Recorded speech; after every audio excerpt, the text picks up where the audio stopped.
C'est un citoyen du monde, c'est un Béninois, c'est un Africain. Mais vous savez, il y a un écrivain qu'on appelle Alfred de Vigny qui a dit que depuis le premier jour de la création, que les pieds lourds et puissants de chaque destinée pesaient déjà sur chaque destinée et sur toute création.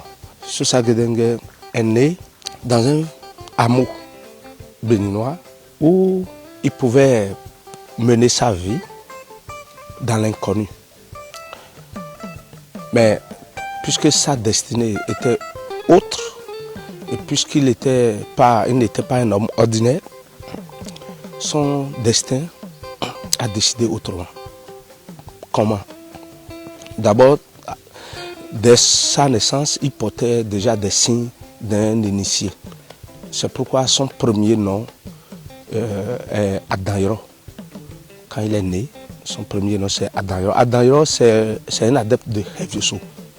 C'est un Hevioso-ci qu'on appelle Adanyoro.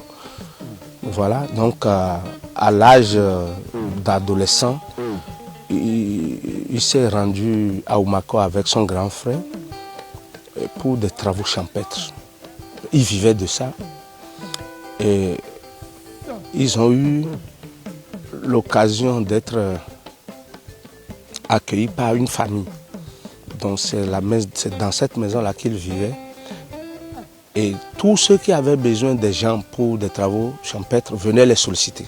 Et un jour, une famille les a sollicités. Donc, ils étaient rentrés en brousse, derrière l'actuel arrondissement de Comé, en train de travailler. Quand, à un moment donné, le propriétaire et son grand frère ont remarqué qu'ils ne réagissaient plus.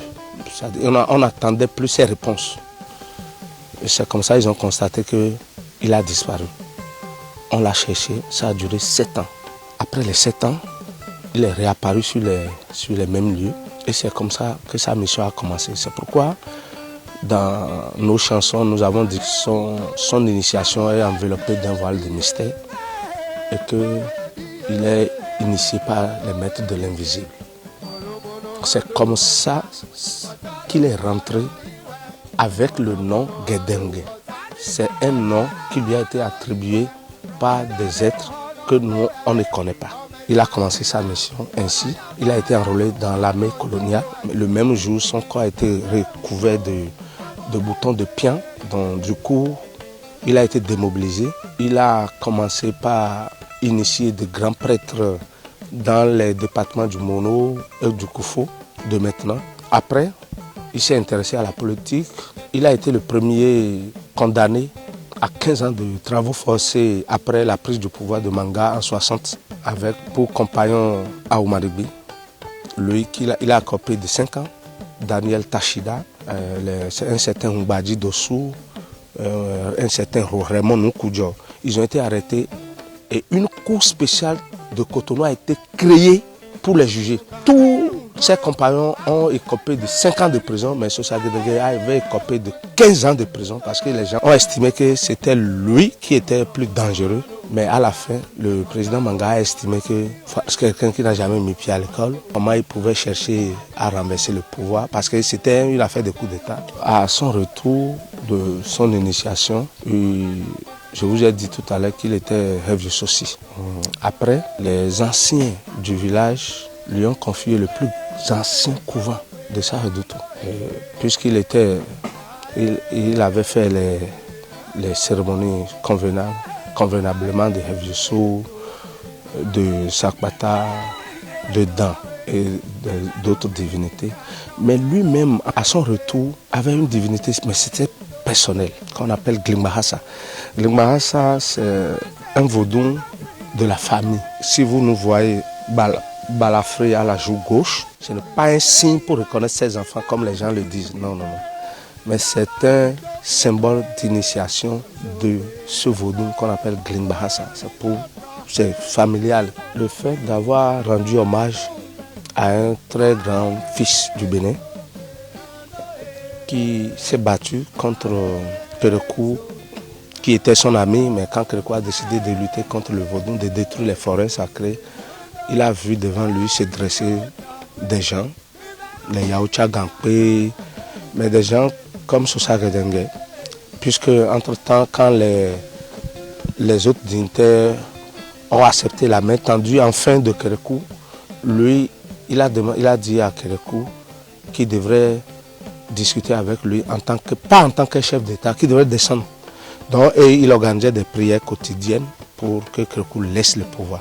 C'est ça qui a poussé les intellectuels béninois à la conférence des forces vives à s'intéresser au monde du vaudou. Et c'est pendant le symposium qu'ils ont décidé, qu'ils ont exigé le 10 janvier comme une journée consacrée au vaudou, avec à la tête Sosa Gedengue. Donc, un citoyen de cette carrure, l'émotion était très grande de lui rendre hommage, parce que surtout qu'on est dans un contexte africain où des gens comme ça sont considérés comme, entre griffes, des déités des vaudous. Tous ceux qui se battent aujourd'hui pour le vaudou, les prières, les souhaits, les vœux de Sosa Gedengue s'accomplissent aujourd'hui, parce que en partant, il a souhaité que le vaudou ne revienne jamais en arrière.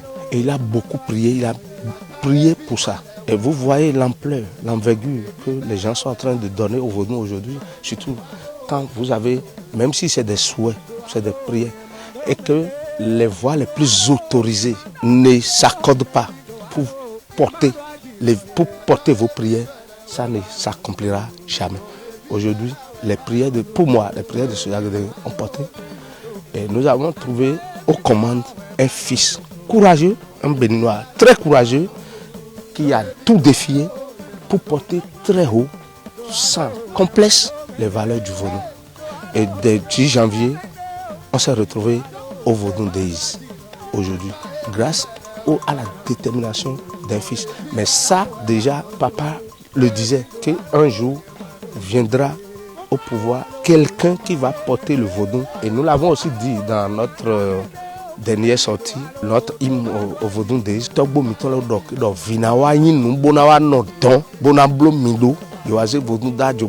C'est à ça que nous faisions allusion. Voilà. Donc je voudrais dire au monde du vaudou que ce qui leur reste, c'est de pousser, c'est de porter avec quelqu'un qui n'est pas de ce secteur-là, mais qui porte le vaudou, c'est de porter cette ambition-là avec lui, sincèrement, sans regard aux couleurs politiques, sans regard aux couleurs.